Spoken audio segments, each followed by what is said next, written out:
முதலாக விளங்கிக் கொள்ளுங்க மேலான சகோதரர்களே. முஸ்லிம்கள்ல ஒரு பிரச்சனை வரக்குள்ள முஸ்லிம்கள் இதை தவறாக விமர்சிக்க போக கூடாது. முதலாவது மீடியாவுக்கு போறத நிப்பாட்டுங்க. யாரு இழுத்தாலும் நாங்க அதுக்கு பதில் கொடுக்கிறதுக்கு எங்களுக்கு ஒரு முறை ஒன்று இருக்குது. அந்த முறையாக நாங்க பதில் கொடுப்போம். நாங்க எப்படி பதில் கொடுக்க வேண்டுமோ அதுக்கு ஒரு டீம் இருக்குது, ஆலோசிக்கிறாங்க, ஒவ்வொன்றையும் ஸ்டடி பண்றாங்க.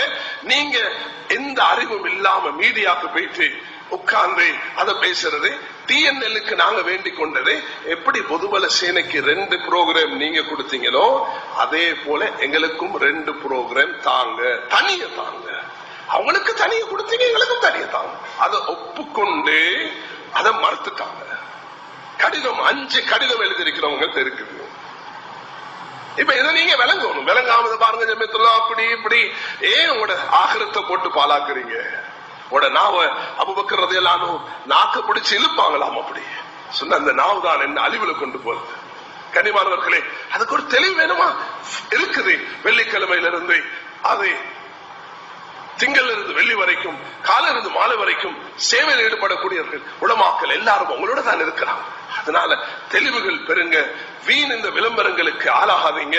இது முற்காலத்துல நாங்க அப்படி செய்யலதான், எங்களுக்கும் தேவை இருக்குல்ல.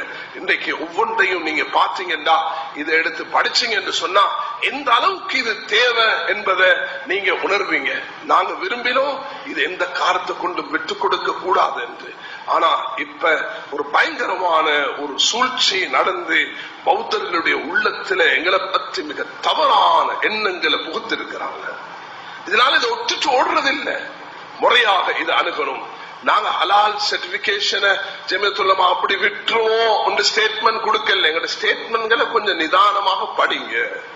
நாங்க அரசாங்கத்துக்கு ஒரு ரிக்வெஸ்ட், வேண்டுகோள் முன் வச்சிருக்கிறோம். நீங்க இதை எடுத்துக்கோங்க. சொல்றாங்க இல்லையா, இவ்வளவு பணம் இருக்குது, நீங்க எடுத்துக்கோங்க, நீங்களே நடத்துங்க. எங்களுக்கு 51 பேர் வேலை செய்யறாங்க, நாங்க 15 லட்சம் தான் இதை கொண்டு எடுக்கிறோம். அதையும் எடுக்கிறோம் என்னத்துக்குன்னா இந்த சர்வீஸுக்காக வேண்டி. 51 பேருக்கு வானத்தில் இருந்தா பணம் இருக்கிறது. இவர்களுக்கு சேவை நடக்க அவர்கள் இன்னும் நான் என்னுடைய கருத்துப்படி நான் ஒரே சொல்லிக் கொண்டிருக்கிறேன், எங்களுடைய டிபார்ட்மெண்ட்டுக்கு இவர்களுக்கு கொடுக்கிற சம்பளம் போதாது. 51 பேருக்கு 12 லட்சம் என்ன போதும் மேலான சகோதரர்களே? அவங்க படுற கஷ்டத்துக்கு இவர்களுக்கு 30 லட்சம் இருந்தால் தான் இந்த சம்பாத்து கொடுக்க முடியும். ஏதோ அல்லாஹ் ரசூல் என்ற இந்த தீனுடைய ஆர்வத்துல அவர்கள் எங்களுக்கு சேவை செஞ்சு கொண்டிருக்கிறாங்க. அதனால இந்த விஷயங்களை ஸ்டேட்மெண்ட்களை வெளியிட்டிருக்கிறோம். நேற்று வீரகேசர்ல தமிழ்ல வந்திருக்கிறது. அதனுடைய இமெயில் நீங்க கண்டெக்ட் பண்ணி இமெயில் மூலமாக உங்களுக்கு எடுத்துக்கொள்ள முடியும். அவைகளை எடுங்க, நம்பிக்கையில் உறுதியாக இருங்க. எந்த காரணத்தை கொண்டும் நீங்க காபிர்களோட சில சகோதரர்களை பார்த்தோம் சமீபத்தில், முஸ்லிம் பேருள்ளவர்கள் போய் ஜமியத்துல்லமாவையும் இன்னும் அவர்கள் ஹலாலையும் சாடுகிறார்கள். அறிவின்மையின் காரணத்தினால, வெளி சக்திகள் சூழ்ச்சியினால இவைகள் நடக்கிறது. நிதானத்தை கடைபிடிங்க. யாருக்கும் சண்டை சச்சரவுக்கு போகாதீங்க. துஆ செய்யுங்க, அன்பாக அணுகுங்க. முஸ்லிம்களாக இருக்கலாம், காபிர்களாக இருக்கலாம், அன்பாக அவர்களுக்கு விளங்க வைங்க. எல்லா தேவைகளும் அல்ஹம்துலில்லாஹ் சிங்களத்துல தமிழ்ல எழுதப்பட்டிருக்கிறது. இவைகளை கடைபிடிங்க. கனிமான சகோதரர்களே, கொல்லுப்பட்டி பள்ளியில இன்றைக்கு ஜமியத்துல்லமா ஒரு பப்ளிக் கூட்டம் நடத்துது என்று சொல்லி பொய் பிரச்சாரம் செஞ்சு SMS அனுப்புறாங்க. தயவு செய்து இப்படியான காரியங்கள்ல ஈடுபடாதீங்க. வெறும் பாவம்.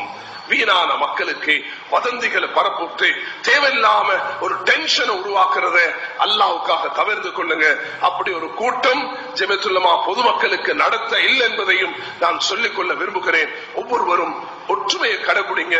ஹதரத் காப் இப்னு மாலிக் ரலியல்லாஹு அன்ஹு அவர்களை ரசூல் ஸல்லல்லாஹு அலைஹி வஸல்லம் 50 நாள் பேசாம ஒதுக்கிட்டாங்க. ஏன்? தபூக் யுத்தத்தில் பங்கு பெறாத காரணத்தினால். ஒரு முஸ்லிம் சஹாபிக்கு ஒரு கஷ்டம் வந்திருக்குது என்று தெரிய வரக்குள்ள காபிர்கள் என்ன செய்வாங்க தெரியுமா? காபிர்களை கூப்பிட மாட்டாங்க, முஸ்லிம்களை தான் கூப்பிடுவாங்க. அந்த காலத்துல இருந்து பாருங்க, எவ்வளவு தூரத்துல உள்ள ஒரு கிறிஸ்தவ நாட்டில் உள்ள ஒருவர் கடிதம் எழுதுறார் மதீனாக்கு. அந்த கடிதம் மதீனால வந்து அந்த காப் இப்னு மாலிக் சஹாபிக்கு கொடுக்கப்படுது. அதுல எழுதுறாரு, ஓ சஹாபி அவர்களே, உன்னோட இந்த முஹம்மது கோவிச்சு கொண்டிருக்கிறாரு, அதனால இந்த முஹம்மதை விட்டுட்டு நீ எங்களோட வந்து சேர்ந்துக்கோ. கபிப்னு மாலிக் ரலியல்லாஹு அந்த செய்தி வந்த உடனே கடிதத்தை கிழிச்சு தூக்கி வீசிட்டாங்க, எரிச்சு போட்டாங்க. எங்களையும் வெளிசக்திகள் இந்த நேரத்தில் பயன்படுத்த முயற்சி செய்வாங்க.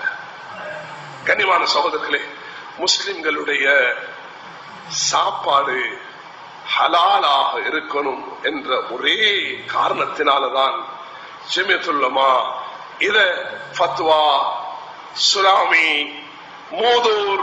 மூதூர்ல அந்த 2006 ஆகஸ்ட் 2ஆம் தேதி 3ஆம் தேதி நான் இந்த இடத்துல நடத்தின சும்மா நீங்க சேர்த்த பணம், இந்த பணத்தை சேர்த்து கொண்டு மூதூர் மக்களுக்கு நீங்க போன வரலாறையும் மறக்காதீங்க. எங்க தேவைப்படுமோ அந்த இடத்துல நாங்க இறங்கிதான் ஆகணும். எங்களுக்கு நம்பகமான, எங்களுக்கு நம்பிக்கையான, நான் இன்று இந்த மெம்பர்ல இருந்து சொல்கிறேன், எனக்கு நம்பிக்கையான, நான் இத 2 வருஷத்துக்கு முதல் ஜமியத்துல் உலமாவுடைய மீட்டில்ல போட்டு நாங்க இந்த ஹலால ஜம்மியால இருந்து அப்புறப்படுத்தி இது ஒரு வேறொரு டிபார்ட்மெண்டாக மாற்றுவோம் என்ற லீகல் அட்வைசஸ் கூட நாங்க எடுத்திருந்தோம். ஆனா எங்களால செய்ய முடியாத ஒரு நிலைமை இருந்தது. கனிவான சகோதரர்களே, ஏன் இந்த இஸ்லாம் என்ற பேர்ல சந்தேகங்களை கிளப்புறதுக்கு விதவிதமான சந்தேகங்களை கிளப்ப இருக்கிறாங்க. அதனால நீங்க நம்பிக்கையோட உறுதியோடு இருங்க. ஒத்தரை பார்த்து நீ வேறொத்தனுக்கு பிறந்தவனே அப்பான்னு சொன்னா அவனை ஏற்றுக்கொள்வானா? ஒருவரை பார்த்து உன்ன வாப்பா இவர் இல்லையே என்று சொன்னா நீங்க ஏற்றுக்கொள்ள முடியுமா? மேலான சகோதரர்களே, அது போலதான் உங்களோட தீனுடைய விஷயத்துல கை வைத்திருக்கிறார்கள், அதை நாங்க அணுகி கொண்டிருக்கிறோம். நீங்க நிதானத்தை கடைபிடிங்க, அமைதியாக இருங்க, துவா செய்யுங்க. நான் சொன்ன முதலாவது அல்லாஹ்வின் பக்கம் எல்லாரும் துவா, இஸ்திக்ஃபார், தௌபா இதன் பக்கம் கவனம் செலுத்துங்க. யாருக்கும் பத்வாவுக்கு, இந்த பொதுபல சேனையா இருக்கலாம், ஜெயஸ்ரீயா இருக்கலாம், இவர்கள்ட்ட பத்வாவுக்கு நீங்க ஒரு நாளும் அவர்களுக்கு பத்வா செய்யாதீங்க. அவர்கள்ட்ட நேர்வழிக்கு துவா செய்யுங்க. இந்த நாட்டில் அமைதியை காப்போம். முந்தியும் எங்களோட பிரச்சனை வந்த நேரம் நிதானமாக இருந்துதான் பிரச்சனைகளை தீர்த்திருக்கிறோம். சில விஷயங்களை விட்டு கொடுப்போம், ஹலால விட்டு கொடுக்க மாட்டோம். இந்த லோகோவை சில நேரத்துக்கு நாங்க விட்டு கொடுப்போம். இந்த லோகோ சீல் ஜமியத்துல் உலமா இருக்குது, அதுக்கு வேறொரு வழிய உங்களுக்கு ஜமியத்துல் உலமா ஸ்ரீலங்கான்னு சொல்ல போலதானே எரிச்சலா இருக்குது, அதுக்கு வேறொரு முறை ஒன்று நாங்க கையாளுவோம். அதுதான் இஸ்லாம் நமக்கு வழிகாட்டி இருக்கிறது. அதனால ஜமியத்துல் உலமா சொன்னது அந்த வார்த்தைகளை பாருங்க, கடைசியில 3 வரிதான், நீங்க பாரமெடுங்க என்று வேண்டிக் கொள்கிறோம்.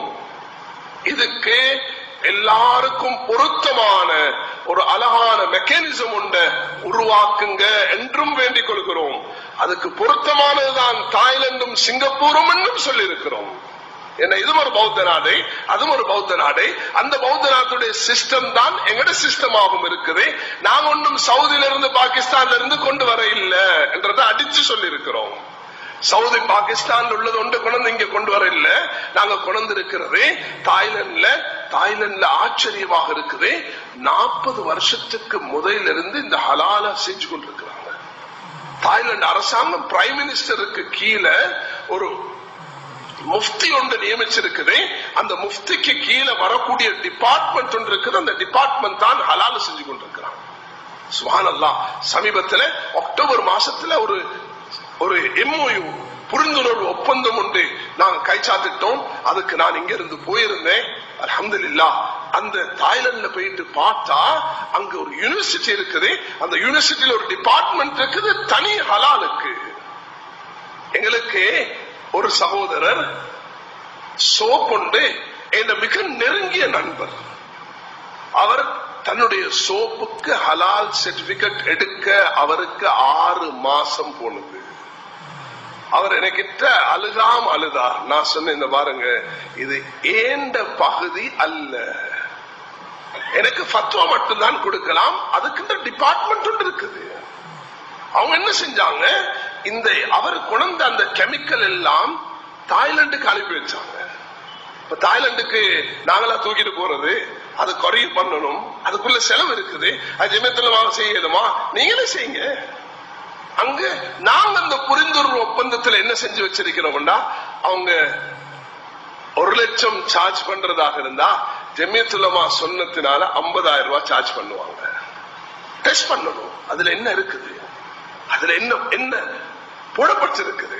கண்ணியமான சகோதரர்களே, பெரியார்களே, இப்படி அல்ஹம்துலில்லாஹ் ஒரு முயற்சி எடுக்கப்பட்டு பாதுகாக்கப்பட்டிருக்குது. உங்களோட துஆ தேவை. நீங்க வீணான பேச்சுகள்ல தவிர்த்து கொள்றது தேவை. வீண் சண்டைக்கு போகாம இருக்கிறது தேவை. என்னதான் தூண்டினாலும் இந்த பௌத்த மக்களோட நல்ல அணுகுமுறை தேவை. பிக்குகளோட பன்சலைகளுக்கு போய் அவர்களோட சகவாழ்வு சம்பந்தமான பிரகடனம் ஒன்று ஜமியத்துல் உலமா சிங்களத்தில் வெளியிட்டிருக்கிறது. கோ எக்ஸிஸ்டன்ஸ், எப்படி நாங்கள் இவர்களோடு நடந்து கொள்ளணும், இதுதான் எங்களுக்கு முன்மாதிரியாக இருக்கும். நான் முந்த நாள் கண்டி தலதா பன்சலைக்கு மகாநாயக்க அஸ்கரிய ரெண்டையும் சந்திச்சதுக்கு பிறகு ஒன்றிலிருந்து அல்லாஹ் கிட்ட தௌபா செஞ்சேன். அது என்னண்டா, இவ்வளவு காலமாக நாங்க இந்த மக்களுக்கு போய் ஒண்ட புரிய வைக்க இல்ல, இஸ்லாம்னா என்னன்னு சொல்ல இல்ல. இது எங்கட தவறு. ஒருவர் சொல்றாரு, உங்களோட மார்க்கத்திலையும் அறுக்கிறது கூடாதுதானே சொல்றாரு. உங்களோட மார்க்கத்திலையும் நீங்க அறுக்கிறதாக இருந்தா இரும்புல கொதிக்கும் இரும்புல காலை வச்சு கொண்டுதானே அறுக்கணும். இது எங்களை பத்தி தவறாக புரிஞ்சிருக்கிறாங்க. நாங்க எங்கட அறுப்பு முறை தான் உலகத்திலே ஆக சிறந்த அறுப்பு முறை என்றதுக்கு ஒரு வீடியோ கிளிப் கொண்டு வந்திருக்குது அமெரிக்கால. அமெரிக்கா சொல்றாங்க, உலகத்துல நடக்கக்கூடிய அனைத்து அறுப்பு முறையும் தவறானது, இஸ்லாமிய முறை மட்டும்தான் சரியானது என்று. அமெரிக்காவும் ஜெர்மனியும் அதையும் இதையும் போட்டு பார்க்காம இதுகளை தான் பார்க்கணும். மேலான சொல்றாங்க, எங்களுடைய ஈமான வளர்த்துக் கொள்ளக்கூடிய அந்நியர்கள் சொல்லக்கூடிய விஷயங்கள். அதனால் எல்லாரும் திரும்ப திரும்ப நான் வலியுறுத்துகிறேன், எங்கள்கிட்ட மீடியாவுடைய விஷயங்கள் சிங்களத்தில் என் கையிலையும் இருக்குது, இந்த டயக்ராம் இருக்குது, இதுகளை அச்சிடுங்க, பணத்தை செலவழிங்க, மக்களுக்கு விநியோகிங்க. இதுதான் இதனுடைய யதார்த்தம் என்பது விளங்க வைங்க. நாங்க இதை தொடருவோம். அரசாங்கத்துக்கு நாங்க கொடுத்தோம் இந்த ரைட்ஸை, நீங்க எடுங்க. அவங்க எங்களுக்கே இந்த பந்தை வீசி இருக்கிறாங்க, நாங்க எடுப்போம், பேச்சுவார்த்தை நடத்துவோம், முறையா அணுகுவோம். என்ற ஒரு சண்டை சச்சரவுக்கு போக மாட்டோம். எங்களை நீங்க சொல்லாதீங்க, நீங்க இப்படிதான் செய்யணும் என்று தாராளமாக உங்களோட அபிப்பிராயங்களை யாருக்கும் சொல்லலாம். என்ற கருத்தும் இப்படி இருக்குது என்று தனிய நாங்க எதையுமே முடிவெடுக்க மாட்டோம். மேலான சகோதரர்களே, எத்தனையோ அச்சுறுத்தல்கள், எத்தனையோ பயமுறுத்தல்கள் அது வந்து கொண்டுதான் இருக்கிறது. அல்லாஹ்வுக்காக வேண்டி எங்கட ரூஹ் பெருந்தாலும் எங்கட தீன பாதுகாக்கிறத முறையாக தான், முறை தவறி வார்த்தைகளை நாம் அல்லாஹ்ட்ட எந்த தௌபா இஸ்திக்ஃபார் செய்து கொள்வது. எங்கட வார்த்தைகள் தவறாக வந்தா அது விளைவுகள் பயங்கரமாக இருக்கும். அதனால நிதானத்தை கடைபிடிச்சு துஆ இஸ்திக்ஃபார்ல ஈடுபட்டு அல்லாஹ்வின் பக்கம் திரும்பி ஹலால் ஹராம் மட்டுமல்ல உள்ள பிரச்சனை, பயங்கரமான பிரச்சனைகளை நாங்கள் எதிர்நோக்க வேண்டியிருக்கிறது. நிதானமாக அணுகுவோம், பேச்சுவார்த்தைக்கு போவோம். உலமாக்களும் புத்திஜீவிகளும் முக்கியஸ்தர்களும் ப்ரொஃபஷனலும் ஆயத்தப்படுத்தப்பட்டுக் கொண்டிருக்கிறாங்க. இரவு பகலாக இதுக்கு மஷூராக்கள் செய்து கொண்டுதான் இருக்கிறோம். மஸ்ஜிதுகள் ஊடாக சில முயற்சிகள் செய்யறதுக்கு நாங்கள் முற்பட்டு இருக்கிறோம். அந்த மஸ்ஜிதுகள் ஊடாக நடக்கக்கூடிய முயற்சிக்கு பூர்ண ஒத்துழைப்பு வழங்குங்க. இதுக்கு பிறகும் தூங்கிக் கொண்டிருக்காதீங்க, விழிப்படைங்க. எங்களை பற்றியுள்ள சந்தேகங்கள் ஹலால் மட்டுமல்ல, திரும்ப திரும்ப சொல்கிறேன், ஆயிரக்கணக்கான சந்தேகங்கள் இருக்கிறேன்.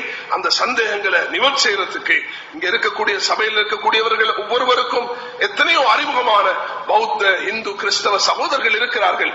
அவர்களோட அன்பாக பழகி அவர்களை அணுக வேண்டிய முறையில் அணுகி அவர்களுடைய சந்தேகங்களை நிவர்த்தி செய்தீங்க என்று சொன்னா இன்ஷா அல்லாஹ் இதுல நாங்க வெற்றி பெற முடியும் என்று வேண்டிக் கொண்டு வல்ல அல்லாஹ் எம் அனைவர்களையும் ஒற்றுமையான ஒரு சமூகமாக, அல்லாஹ் எங்களை ஒரு முன்மாதிரியான சமூகமாக, அல்லாஹ் எங்களுக்கு எல்லா வகையான உதவிகள் உள்ள ஒரு சமூகமாக ஆக்கியருள்வானாக. யா அல்லாஹ் எங்களை பாதுகாப்பாயாக, எங்களுக்கு மறைமுகமான உதவி செய்வாயாக, எங்களுடைய எல்லா விஷயங்களையும் சீராக்குவாயாக, முஸ்லிம்களுடைய மஸ்ஜிதுகளை பாதுகாப்பாயாக, மதரசாக்களை பாதுகாப்பாயாக, தீனுடைய இடங்களை பாதுகாப்பாயாக. அல்லாஹ் இதுக்கு எல்லா விதமான யாரெல்லாம் இந்த சூழ்ச்சிகளில், முஸ்லிம்களுக்கு எதிரான சூழ்ச்சிகளில் யாரெல்லாம் ஈடுபட்டிருக்கிறார்களோ யாரெல்லாம் அவர்களுக்கு நீனே பொறுப்பாக இருப்பாயாக. யாரெல்லாம் அவர்களுக்கு நேர்வழி காட்டுவாயாக. யாரெல்லாம் அவர்களை நேரான வழியில் கொண்டு வருவாயாக. அவர்கள் உள்ளத்தை நலவின் பக்கம் சாய்த்து விடுவாயாக. யாரெல்லாம் எமக்கு நீ உதவி செய்ய அல்லாஹ். இந்த நேரத்தில் எமக்கு ஏற்பட்டிருக்கக்கூடிய சோதனை எங்களை விடுவிச்சுட்டாயா அல்லாஹ். மறைமுகமான உதவியை செய்ய அல்லாஹ். நீ மகா கிருபை உள்ளவன் யா அல்லாஹ். இதுக்கு முதலையும் பல சோதனைகளை நான் அனுபவித்திருக்கிறோம் யா அல்லாஹ். உன்னுடைய தனிப்பெரும் உதவியை கொண்டுதான் வெற்றி பெற்றிருக்கிறோம் யா அல்லாஹ். யா அல்லாஹ் உன்னிடத்தில் ஒரு முடிவை எதிர்பார்த்திருக்கிறோம் யா அல்லாஹ். மிக நிதானத்துடனும் அமைதியுடனும் இருக்க வேண்டும் என்று நாம் எதிர்பார்க்கிறோம் யா அல்லாஹ். எமக்கு நிதானத்தையும் அமைதியும் தருவாயாக. யா அல்லாஹ் எங்களுடைய இந்த கண்ணீரை ஏற்றுக்கொள்வாயாக, எங்களோட குமரலை ஏற்றுக்கொள்வாயாக. உன்னிடத்தான் தட்ட முடியும் யா அல்லாஹ், உன்னிடத்தான் மன்றாட முடியும் யா அல்லாஹ். ஒரு சிறந்த முஸ்லிம்கள் வாழக்கூடிய ஒரு பூமியாக யா அல்லாஹ் எங்களை பற்றியுள்ள சந்தேகங்களை அப்புறப்படுத்துவாயாக. எங்களுக்கு தீன்ல தரப்பட்டிருக்கக்கூடிய உரிமைகளை மேலும் மேலும் பாதுகாக்க கிருபை செய்வாயாக. என்னென்ன முஸ்லிம்கள் எல்லாம் அந்நியர்களுடைய சக்திகளுக்கு பறிபோகிறார்களோ அவர்களை நீ இதே நேரத்தில் நிறுத்துவாயாக. அவர்களுக்கு தௌபா செய்யக்கூடிய பாக்கியத்தை தரும்.